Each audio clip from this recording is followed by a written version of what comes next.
Hi everybody, this is Blossom again, and today I want to do a video response to Katey Flowers, and she asked Witchy Gate Drug, the tipping point into paganism.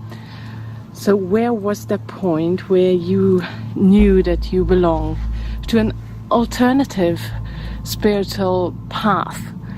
And I have to say that there was never that big aha moment for me, because since I was a child,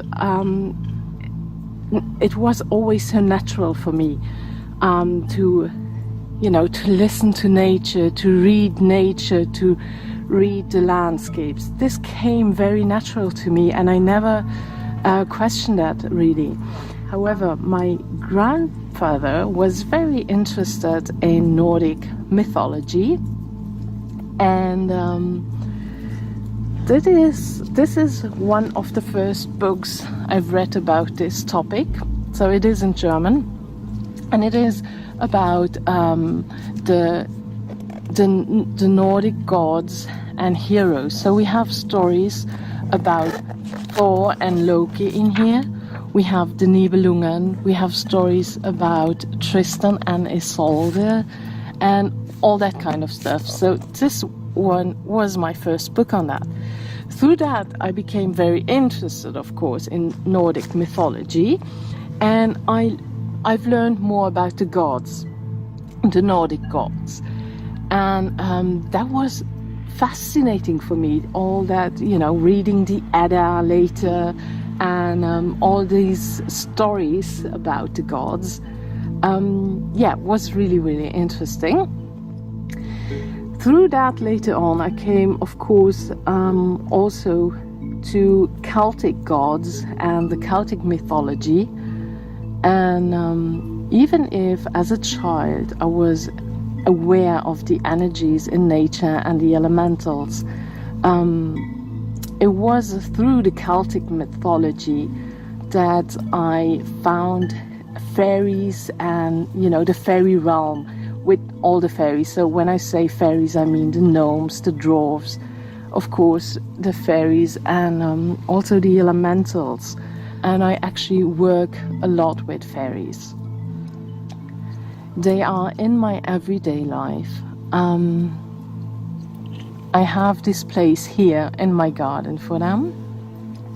I have many little fairy houses around, and this is the place where I sit and meditate and really connect with them. This is under my tree, and here I take a lot of time to communicate with them. And for me, they are very real, and I know that some people may think that I'm crazy, or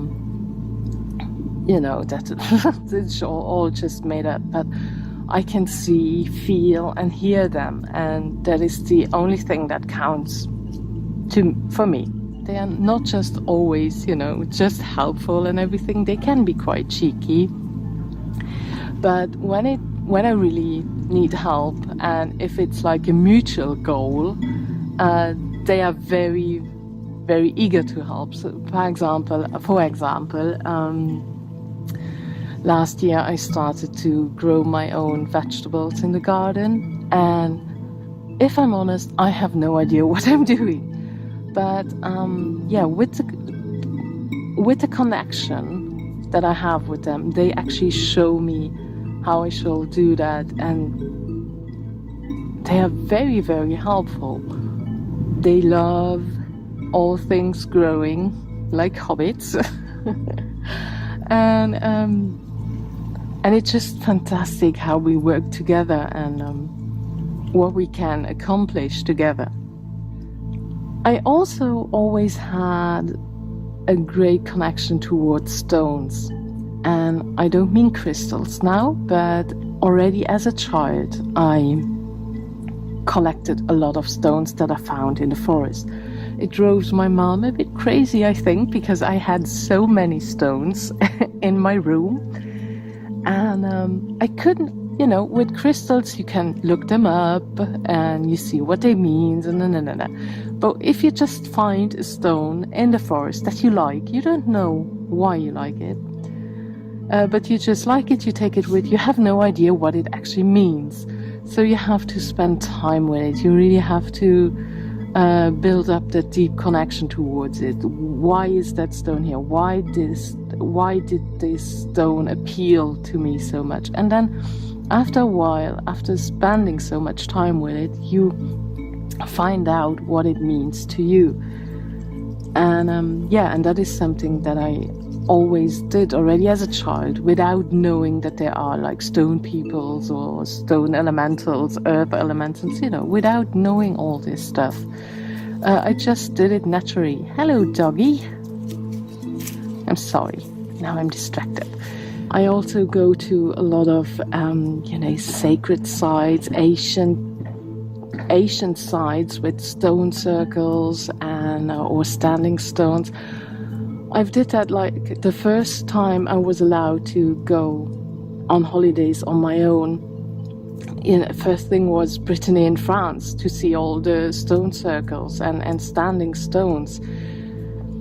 To go to Karnak and see this huge field of standing stones, and it was just amazing, and I connect so deeply with it. And during the last years, I'm still discovering new places in England, and being there just makes me so happy. So I feel blessed when I'm there, and it makes so much sense to me to feel the energies there. And I also do a lot of dowsing, and I use my pendulum to find out more about the energies and to see where the ley lines actually run through. Another thing, of course, is plants, trees, flowers, herbs, all that stuff. I actually studied to, how do you say that? Well, to heal with herbs. I don't know how you say that. Well, I studied that, and in my garden, of course, everything is full of herbs that are useful for me whenever I get ill, so I can use that. And I make sure to have the right plants in my garden so that they are attractive to fairies and to bees, of course, because I care about them. And it was also always natural to me to talk with trees. Until this day, and I think that will never change. As soon as I have to cut a tree or prune it, not really cut it down, but just prune it, I always make sure that the tree is all right with it and that he knows it. So when I have to do that, I always do that during the phase of the dark moon. And then the water is completely in the ground, so you don't hurt the tree so much. So I tell them, see, the next dark moon, I will cut you, and be aware of that. Please don't be mad. Maybe I sound crazy, but I don't care that much. And this deep connection with nature and with the natural world and with all those energies around me was always important to me since I was a child. I became, of course, as I grew up, I became more aware of it. And as you grow up, because I was raised to go into church, and so I've learned about Christianity there, and I'm actually baptized, but it never made sense to me, and I start asking questions, too many I think, because it was not always well taken. But it really never made sense to me to have like one God and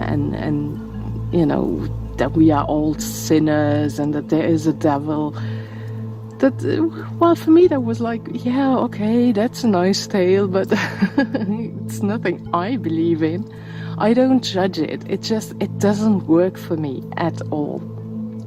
So to sum it up, nature is my gateway. It always was. It always will be. There was no big aha moment. There are no gods. But it's just nature and the energy around. And this is such a big part of my life. It always was. And I have that great need to spend as much time as possible outside. It doesn't matter if it's cold or if it's wet. It is really important for my happiness. So thank you very much for watching. I really appreciate it. I hope this was not too boring, and I hope I will see you next time. Bye.